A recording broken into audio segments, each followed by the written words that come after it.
Hello students, welcome back to your math classes. कैसे हैं आप सभी बच्चे? आई होप आप सभी बच्चे बहुत अच्छे होंगे और बहुत ज्यादा एक्साइटेड भी होंगे, क्योंकि अब हम पहुंच गए हैं अपने सिलेबस के सेकेंड लास्ट चैप्टर पे, which is chapter number 13, perimeter and area. So बच्चों, पेरीमीटर एंड एरिया स्टार्ट करने से पहले हम सबसे पहले ये देख लेते हैं कि पेरीमीटर एंड एरिया होता क्या है। सो जैसे कि हमने पेरीमीटर समझा, पेरीमीटर का मतलब होता है कि जो भी ऑब्जेक्ट, यानी कि पेरीमीटर स्टैंड्स फॉर बाउंड्रीज, कि जो हमारी बाउंड्रीज कवर की हुई हैं। फॉर एग्जांपल, अगर ये आपके पास एक शेप है तो जो इसकी बाउंड्रीज है हम सिर्फ इसके साथ डील करेंगे इन पेरीमीटर। बट अगर हम इसके इंटरनल पार्ट के साथ कुछ करते हैं या उसके एरिया को कंसीडर करते हैं, then it's include in area. So I hope कि पेरीमीटर एंड एरिया में डिफरेंस समझ में आया होगा। पेरीमीटर आउटर बाउंड्री और एरिया के आउटर बाउंड्री ने कितना एरिया कंप्लीट किया है, यानी कि कितना स्पेस ऑक्यूपाइड किया हुआ है, दैट इज एरिया। तो ये क्लैरिफिकेशन हुई। ये क्लैरिफिकेशन होना बहुत जरूरी है, क्योंकि फर्दर आप तभी डिसाइड कर पाओगे कि आपको पेरीमीटर का फॉर्मूला अप्लाई करना है या फिर एरिया का। तो पहली बात तो इस चैप्टर से रिलेटेड हमारी ये होगी। Next what you have to keep in your mind is कि जब आपके पास पेरीमीटर एरिया के डिफरेंट फॉर्मुलाज आएंगे तो उन फॉर्मुलाज को लर्न करना पड़ेगा, क्योंकि विदाउट उन्हें लर्न किए हुए तो हम उन्हें पुट कर सकते हैं, राइट। तो सबसे नेक्स्ट काम होगा कि हम फॉर्मुलाज को समझें और उन्हें याद कर लें। अब हमारे पास वैल्यूज आएंगी। Now you have to understand how you have to put the values into the formulas. ठीक है, अगर आपने सही तरीके से फॉर्मुलाज में वैल्यू भी पुट कर ली तो बहुत अच्छी बात हो जाएगी, आधी ज्यादा चीजें तो वहां पर क्लियर हो ही जाएंगी। नेक्स्ट, आपकी कैलकुलेशन अच्छी होनी चाहिए, जो कि हम अब तक करते ही आ रहे हैं और छोटी क्लासेस से भी हमने अपने ऑपरेशंस को ही मतलब शार्पन किया है। Next what you have to keep in your mind कि आपके जो यूनिट्स होने चाहिए वो सेम होने चाहिए। अगर आपका यूनिट डिफर कर रहा है तो फिर आपके आंसर में भी डिफरेंस आएगा। तो पहले क्या करोगे, अगर यूनिट डिफरेंट दी हुई है तो यूनिट को सेम करोगे। अब ये जो मैंने पॉइंट्स आपको बताए उसी से रिलेटेड ये पूरा हमारा चैप्टर होने वाला है, जो कि हम पढ़ने वाले हैं। तो लेट्स गेट स्टार्टेड। सबसे पहले हमें यहाँ पे दिया हुआ है perimeter. The length of the boundary of a close figure is known as its perimeter. I already explain you. अब यहाँ पर बात की गई है कि पेरीमीटर का फॉर्मूला हमारा क्या होता है। Sum of all sides we can simply say it is refer as perimeter. तो अगर हम इन सारी साइड्स की बात करें तो अगर हम इन सबका मेजरमेंट को प्लस कर लेंगे तो हमारे पास हमारा पेरीमीटर आ जाएगा। अब हम पर्टिकुलर बात करते हैं रेक्टेंगल की। रेक्टेंगल के पेरीमीटर का फॉर्मूला भी यही है कि आप सारी साइड्स को प्लस कर लो। बट अगर आप देखोगे कि दो साइड्स हमारी यहाँ पर कॉमन है, तो हमने क्या करा कि दो साइड्स को यानी कि 24 + 10 ले लिया और उसे 2 से मल्टीप्लाई कर दिया। क्यों? क्योंकि 2 टाइम्स है ना वो साइड्स का। तो हमारा फॉर्मूला हो जाएगा 2 × L + B। और बच्चों हमेशा इस बात को याद रखना कि पहले ब्रैकेट ओपन करोगे, L + B बोला ना, तो पहले L और B को प्लस करना, फिर 2 से मल्टीप्लाई करना। ऐसा नहीं कि पहले 2 को मल्टीप्लाई कर, वो मतलब L से मल्टीप्लाई कर देंगे और फिर B से मल्टीप्लाई कर देंगे, तो आंसर गलत आएगा। नेक्स्ट हमारे पास आ जाता है हमारा पॉलीगन्स है, तो उसमें हमारा आएगा स्क्वायर। स्क्वायर में हमारे सारी साइड्स इक्वल होती हैं, हमने ऑलरेडी पढ़ा हुआ है। तो उसको हम चारों साइड्स को प्लस करें या 4 × A करें तो बात एक ही है। तो फॉर्मूला जो होगा हमारा वो 4 × साइड होगा। इक्विलेटरल ट्राइंगल के लिए हम सिंपली ऐड कर देंगे 3 × A। बट अगर हमारा इक्विलेटरल ट्राइंगल, हाँ ठीक है, सिर्फ इक्विलेटरल ट्राइंगल के लिए ऐड कर देंगे। The breadth of a rectangular field is 80 metre. Rectangular बोला है यानी कि रेक्टेंगल शेप है हमारा। अब if its perimeter is 360 metre, what its length. तो हम इसे कैसे सॉल्व करेंगे? ब्रेथ दी हुई है, पेरीमीटर दिया हुआ है, हमें फाइंड आउट करना है अपना लेंथ। तो फॉर्मूला हमारा है यहाँ पर हाफ पेरीमीटर मल्टी, यहाँ पर आप देखो बच्चों इस तरीके से देखो,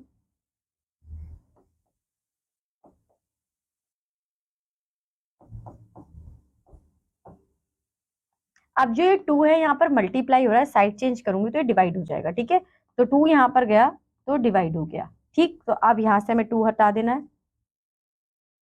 अब हमारे पास ब्रेथ दी हुई है, ठीक है, तो अगर हम ब्रेथ देखें वो दी हुई है 80, तो L + 80 इज इक्वल टू 360/2। अगर मैं 80 को इस साइड लेके चली जाती हूँ टू फाइंड आउट A, तो उसकी साइड चेंज होगी, ये प्लस है तो माइनस हो जाएगा, तो 360/2 - 80।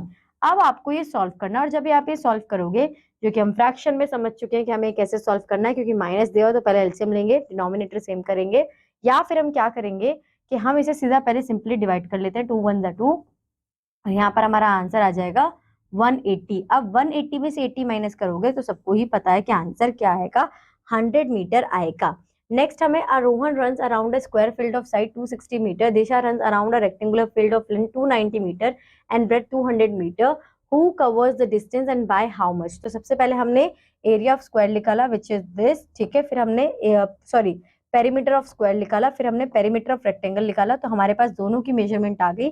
तो कौन ज्यादा, किसने ज्यादा डिस्टेंस कवर करा है, रोहन ने ज्यादा डिस्टेंस कवर किया है, ठीक है। तो इस तरीके से हम ये कंक्लूड कर लेंगे। और कितना ज्यादा डिस्टेंस कवर किया है, 1040 माइनस 980, 60 मीटर ज्यादा डिस्टेंस कवर किया है।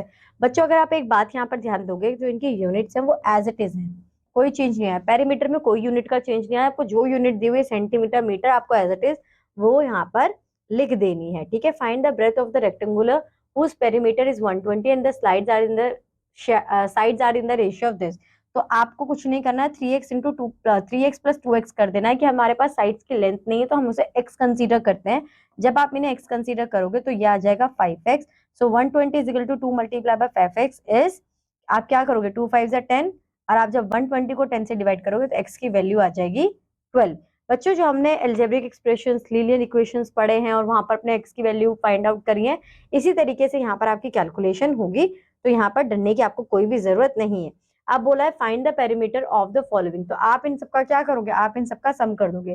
4 + 4 is 8, 8 + 20 is 28, 28 + 2 is 30, 30 + 7 is 37, 37 + 3 44, 44 + 2 is 46, 46 + 20, 46 + 20 is 66, 66 + 4 is 70 and 70 + is 3 is 73 centimetre हमारा इसका आंसर आ जाएगा। तो इस तरीके से आप सारी साइड्स का सम फाइंड आउट कर लोगे। Find the perimeter of the following a rectangle with length and breadth this. तो फॉर्मूला आपको पता ही है, 2l + b। तो 2l आपका हो जाएगा 20 + 8, सो 28 मल्टीप्लाई बाय 2। सो आपका आंसर आएगा 56, ठीक है। और आपको यूनिट भी लगानी है which is centimetre. An equilateral triangle with sides 10 centimetre, तो 3 मल्टीप्लाई बाय 10 कर देंगे, 30 सेंटीमीटर आपका आंसर आ जाएगा, ठीक है। A regular octagon with side 15 centimetre. Octagon में कितनी साइड्स होती हैं, 8, तो 8 मल्टीप्लाई बाय 15 कर दोगे तो आपका आंसर आ जाएगा, ठीक है। A floor 8 meter 40 centimeter long and 6 meter 60 centimeter broad is to be covered by a ribbon along its boundary. Find the length of the ribbon required. Also find the cost of 1 meter ribbon. तो यहाँ पर हम क्या करेंगे, ये सबसे पहले centimetre को मीटर में चेंज कर लेंगे। क्यों, क्योंकि हमें जो कॉस्ट बतानी है वो 1 मीटर रिबन कॉस्ट बतानी है, ठीक है। तो 40 सेंटीमीटर को मीटर में कैसे कन्वर्ट कर सकते हैं, 1 सेंटीमीटर में 100 सेंटीमीटर होते हैं, तो इसे डिवाइड कर देंगे अगर हम 100 से, तो 0.4 एंड 0.6 हमारा आंसर आ जाएगा, ठीक है। तो आपका कुछ जो नया आंसर बनेगा वो 8.4 मल्टीप्लाई बाय, सॉरी मल्टी नहीं plus,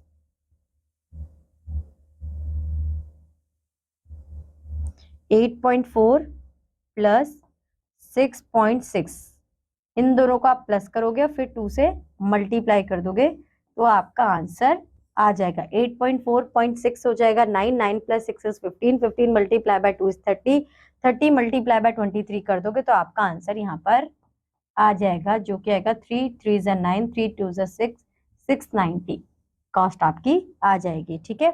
The breadth of a rectangular is half of its length if the perimeter of the rectangle is 90 centimeter.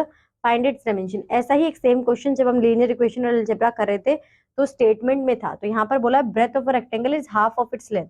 अगर मैं लेंथ को x कंसीडर करती हूँ तो उसकी हाफ जो होगी वो उसकी ब्रेथ है, तो x + x/2 मल्टीप्लाई बाय 2। तो आप इसे कैसे सॉल्व करोगे, यहाँ पर एलसीएम लोगे तो x + 2x अपॉन 2, आंसर आ जाएगा 3x/2 मल्टीप्लाई बाय 2। तो यहाँ पर डिवाइड हो जाएगा, सॉरी ये होगा, आपको भी इसे मल्टीप्लाई बाय 2 भी करना है, तो होगा answer 6 2 2 3 6 n/2 is equal to 90। तो 90 को कैसे सॉल्व करेंगे, x is equal to 90 multiply by 2/6। तो यहाँ पर 6 के लिए पहले 2 और यहाँ पर 30, 2 से 2 चला जाएगा, आपका आंसर आ जाएगा 30। तो आपकी जो ब्रेथ है, लेंथ है वो 30 है और जो ब्रेथ है वो हाफ ऑफ लेंथ है, तो ये हो जाएगी 15। तो ये आपका आंसर आ जाएगा, ठीक है। फिर हमारे पास है Sonia runs 3 rounds of a square field with side 120 metre whereas Raveena runs 4 rounds of rectangular field with length of this and this, who cover more distance as it is. एक एग्जांपल मैंने ऊपर कराया हुआ है, आप स्क्वायर फाइंड आउट कर लोगे multiply by 4 करके। इनका फॉर्मूला आपको पता ही, दोनों को प्लस करोगे 200 plus 150 is 350 multiply by 2 is 700। तो यहाँ पर आंसर क्या आएगा, 12 4 जा 480 and 200 plus 150 is 350, 350 multiply by 2 is 700, तो 700। तो किसका ज्यादा आ रहा है, रवीना के 4 राउंड्स ज्यादा है, ठीक है। सॉरी, आपने यहाँ पे आंसर फाइंड आउट कर लिया, इसे मल्टीप्लाई करोगे 3 से और इसे मल्टीप्लाई करोगे 4 से, क्योंकि उनके राउंड्स भी तो ना, राउंड्स उसके बाद जो आंसर आएगा वो आपका फाइनल आंसर होगा, ठीक है। फिर आप बता देना कि किसने ज्यादा किया है किसने कम किया है। The ratio of length to breadth of rectangular, same question बच्चों एज इट इज ऊपर किया हुआ है मैंने एग्जांपल में, आप वहां पर देखोगे ना तो आपको समझ में आ जाएगा। Find the side of a square whose perimeter is this, तो आपको साइड फाइंड आउट करनी है। तो साइड के लिए हमारा फॉर्मूला है 4 इंटू एक्स, तो एरिया आपको दिया हुआ है 4.48, तो x की वैल्यू कैसे कैलकुलेट करोगे, 4.48 डिवाइडेड बाय 4, तो आंसर आ जाएगा 1.12। तो ये आपका साइड आ जाएगी, ठीक है। Next find the length of 3 sides of the triangle having perimeter as 180 centimetre and the ratio of the length is this. तो आप कुछ नहीं करना है, 4x plus 3x plus 2x consider करते इज इक्वल टू 180 कर दोगे। अब 4 प्लस 3 7, 7 प्लस 2 इज 9, तो 9x, तो x इज इक्वल टू 180। यहाँ पे 9 मल्टीप्लाई हो रहा है तो यहाँ पे डिवाइड हो जाएगा और आंसर आ जाएगा 20। तो ये आपका आंसर हो जाएगा, ठीक है। तो ये था पेरीमीटर। पेरीमीटर बच्चों इजी है, ज्यादा कुछ डिफिकल्ट नहीं है। आई होप ये आपको समझ में आया होगा। अब हम बात करेंगे एरिया की, ठीक है। एरिया का सबसे पहले हम देख लेते हैं क्या है, the amount of surface enclose by a close figure it's called its area. उसे क्या कहते हैं कि जो क्लोज सरफेस है, जो बाउंड्रीज ने एक स्पेस ऑक्यूपाइड किया हुआ है, वो हमारा एरिया होता है। एप्लीकेशन ऑफ एरिया में हम देख सकते हैं कि द कॉस्ट ऑफ लैंड हम परचेज करते हैं, वो हमारा एरिया कंसीडर होता है। किसी चीज को बनाने के लिए कितनी वुड रिक्वायर्ड होगी, फ्लोरिंग के लिए कितना एरिया होगा, ये सारी चीजें हमारी एरिया में काउंट होती है। अब यहाँ पर बात आ जाती है स्टैंडर्ड यूनिट ऑफ एरिया, जैसे कि मैंने ऑलरेडी एक्सप्लेन किया होता कि स्टैंडर्ड यूनिट ऑफ एरिया होती है 1 मीटर स्क्वायर, ठीक है। अब यहाँ पर मीटर स्क्वायर दिया हुआ है तो यूनिट आपकी चाहे कुछ भी हो, आपको स्क्वायर पुट करना है। अगर सेंटीमीटर दिया हुआ है तो आंसर जो आपका फाइनल आएगा वो हो जाएगा सेंटीमीटर स्क्वायर। mm दिया हुआ है तो हो जाएगा mm स्क्वायर, ठीक है। तो इस तरीके से आपको ये जब आप सॉल्व करोगे तो इस पर ध्यान देना है, ठीक है। अब यहाँ पर बोला हुआ है कि finding area by using graph, तो आपको देखना है कितने स्क्वायर जा रहे हैं, 1 2 3 4 5 6 7, तो ये 7, एक किलो ने ग्राफ को किससे मेजर किया हुआ है, तो 7 मीटर स्क्वायर आपका आंसर, 7 सेंटीमीटर स्क्वायर आपका आंसर आ जाएगा, ठीक है, 7 सेंटीमीटर।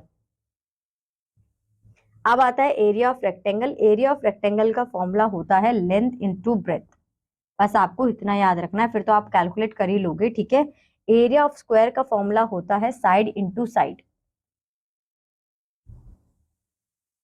अब यहाँ पर हमें क्वेश्चन देखते हैं, find the area of a square field having 25 metre side. तो अगर उसकी साइड 25 है तो 25 मल्टीप्लाई बाय 25 इस आंसर इज 625 मीटर स्क्वायर, ठीक है। अब हमारे पास लेंथ है, ब्रेथ है, हमें एरिया फाइंड आउट करना है, तो L इंटू बी यानी कि 26 multiply by 20 is your area. इस तरीके से हम इन्हें कैलकुलेट कर लेंगे।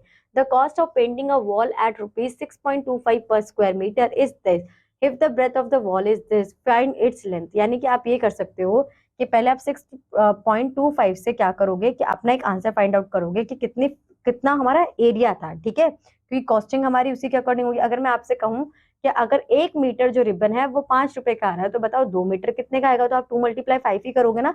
तो सेम, तो आपका अगर ये कॉस्टिंग आ रही है और पर स्क्वायर के लिए आप इतने रुपए दे रहे हो, तो आपको पहले पता होना चाहिए कि टोटल आपके पास एरिया कितना है। एरिया फाइंड आउट करने के बाद आपके पास आपकी ब्रेथ है, आपके पास आपका एरिया आ गया। अब आपको लेंथ फाइंड आउट करनी है, तो आप एरिया अपॉन ब्रेथ कर दोगे, आपके पास आपकी लेंथ आ जाएगी। आई होप स्टूडेंट्स आपको समझ में आया होगा। अब हम करते हैं अपनी exercise 13.2, find the approximate area of the following figures drawn on the graph paper.